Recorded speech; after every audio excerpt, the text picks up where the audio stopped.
রাস্তার মধ্যে হাঁটাহাঁটি করে, ছোট ছোট হাফ প্যান্ট পরে। পর্দা নাকি বস্তা, পর্দা হিজাব নাকি বেশ্যা নারীদের পোশাক। এই কথাটা কেউ যদি বিশ্বাস করে আর মানে, তার ইমান থাকবে না? ইমান গেছে, ইমান গেছে। সে যদি আবার নামাজও পড়ে, রোজাও রাখে, তার নামাজ রোজা হবে না। কেননা আল্লাহ তাআলার ফরজ বিধানকে সে অস্বীকার করেছে, সে আল্লাহ তাআলার ফরজ বিধানকে কটূক্তি করেছে। আমাদের বাংলাদেশের একটা নারী ছিল নষ্ট, তাসলিমা নাসরিন।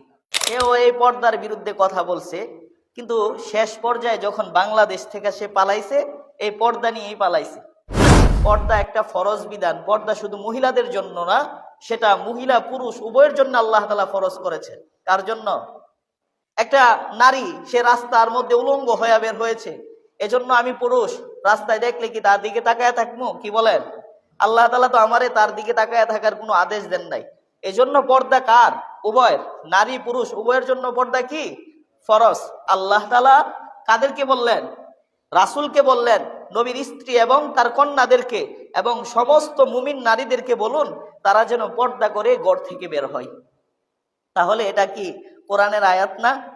কেউ যদি এই আয়াতকে অস্বীকার করে, তার ইমান থাকবে? ইমান থাকবে না। যে মহিলা হলো একটা গোপনীয় বিষয়, সে পর্দার আড়ালে নিজেকে আবৃত করে রাখবে, নিজেকে ঢেকে রাখবে। একটা মহিলা যখন পর্দাহীন ভাবে রাস্তায় চলাফেরা করে, তখন শয়তান তার সৌন্দর্য পুরুষের কাছে বৃদ্ধি করে তোলে। আপনার নারী, আপনার স্ত্রী, আপনার কন্যা যখন রাস্তা দিয়া বের হবে পর্দাহীন ভাবে, তখন তার প্রতি যে পুরুষ আছে তার প্রতি তার মনটা ঝুঁকে পড়বে, তারে নিয়ে সে খারাপ চিন্তা করবে। করবে কিনা? শয়তান তার সৌন্দর্যকে পুরুষের কাছে কি করে? বৃদ্ধি করে তোলে। দেখেন আজকে তো আমাদের সমাজের মধ্যে শালি দুলাভাই একসাথে রিক্সা দিয়ে চলাফেরা করতেছে। এটাকে আমরা গুনাই মনে করি না, এটাকে পর্দাই মনে করি না। আল্লাহ রাসূল বলেন, আল্লাহ তাআলা ওই ব্যক্তির উপর লানত করুক, ওই ব্যক্তির উপর অভিশাপ নাজিল করুন যে মহিলা পুরুষের বেশ ধারণ করে। কি করে? আমাদের সমাজের মধ্যে অনেক নারী আছে প্যান্ট পরে, গেঞ্জি পরে, শার্ট পরে রাস্তা দিয়া চলাফেরা করে। আসলে এই প্যান্ট, শার্ট, গেঞ্জি এগুলি কার পোশাক? পুরুষের পোশাক। একটা লোক যখন রাস্তা দিয়ে হাঁটে প্যান্ট পরে, শার্ট পরে, গেঞ্জি পরে, তখন আমরা ভাবি কি সে একটা পুরুষ। কিন্তু এখন মহিলারা যেভাবে প্যান্ট শার্ট পরে রাস্তায় বের হয়, তাকে চেনার কোনো কায়দা নাই যে সে মহিলা না পুরুষ।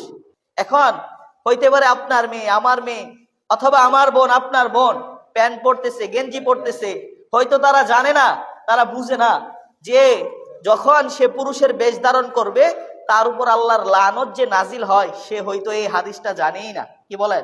আছে কিনা? তাদের ভিতরে জ্ঞান নাই। কিন্তু আমি আর আপনি যেদিন থেকে জানবো, আমরা আমাদের পরিবারের মেয়েদেরকে বলবো তারা যেন পুরুষদের মতো চলাফেরা না করে, তারা যেন পর্দাহীন ভাবে চলাফেরা না করে।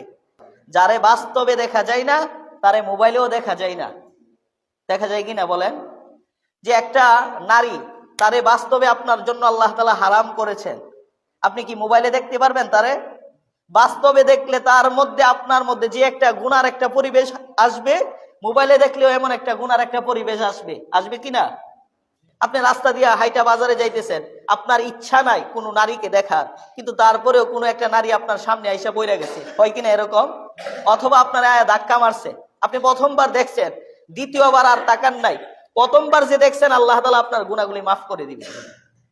এজন্য আমরা পুরুষ যারা আছি, আল্লাহ রাসূল সাল্লাল্লাহু আলাইহি ওয়াসাল্লাম বলেন, পুরুষের সতর হলো নাভি থেকে নিয়ে হাঁটু পর্যন্ত।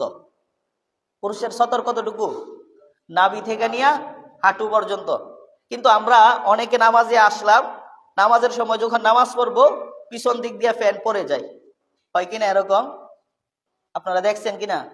অনেক সময় প্যান্ট পরে যাইতেছে, তার ফরজ বিধান যেটা ছিল সেটা সে নষ্ট করে ফেলছে, তার নামাজ হবে? হবে না। অনেক বাইরা আছে, অনেক যুবকেরা আছে যারা প্যান্ট পরে রাস্তার মধ্যে হাঁটাহাঁটি করে, ছোট ছোট হাফ প্যান্ট পরে। পরে কিনা? দেখেন আল্লাহ তাআলা আপনার জন্য নাভি থেকে হাঁটু পর্যন্ত ঢাকা ফরজ করে দিয়েছেন, আপনি আল্লাহ তাআলার ফরজ বিধানকে মানলেন না, এজন্য আপনি নিজেও গুনাহগার হলেন, আরেকজনকেও গুনাহগার বানালেন। এটাকে আমরা মনে করি কি স্টাইল, ফ্যাশন, ঠিক না? একসাথে মনে করেন বাবা ছেলে একসাথে একটা গাড়ি দিয়া যাইতেছেন কোথাও, একটা মেয়ে আপনার সামনে দিয়া হাইটা যাইতেছে। এখন আপনি চিন্তা করলেন বাবার সামনে আমি মেয়েটারে কিভাবে দেখমু, হয় কিনা এরকম পরিবেশ। অথবা হুজুরের সাথে আছেন, হুজুরের সামনে আমি তারে কেমনে দেখমু, কিন্তু চোখ দিয়ে আপনি আর চোখে তারে দেখছেন, গোপনে তারে দেখছেন। বলেন তো, আপনি যে গোপনে দেখছেন, হুজুরে হয়তো আপনারে দেখছেন, আপনার বাবা আপনারে দেখছে না, কিন্তু আল্লাহ তাআলা দেখছে কিনা? আল্লাহ তাআলা দেখছে কিনা? আপনি অন্তর দ্বারা কল্পনা করলেন, চিন্তা করলেন, আমার আব্বারে ভৈরব বাজারে নামাই দিয়ে আমি তার সাথে দেখা করব, এই জিনিসটা জানে কে? আল্লাহ তাআলা জানেন। আল্লাহ তাআলা বলেন, ইয়ালামু খাইনাতাল আয়ুনি ওয়া মা তুখফিস সুদূর। চোখ দিয়া তোমরা আর চোখে যাকে দেখো, গোপন করে যাকে দেখো, গোপন করে যারে চিন্তা করো, সেটাও আল্লাহ তাআলা জানেন। এজন্য যুবক ভাই যারা আছে, তারা আমরা এই সমস্ত গুনাহ থেকে নিজেরাও বেঁচে থাকবো, আমাদের বন্ধু বান্ধব যারা আছে তাদেরকেও গুনাহ থেকে বাঁচাবো।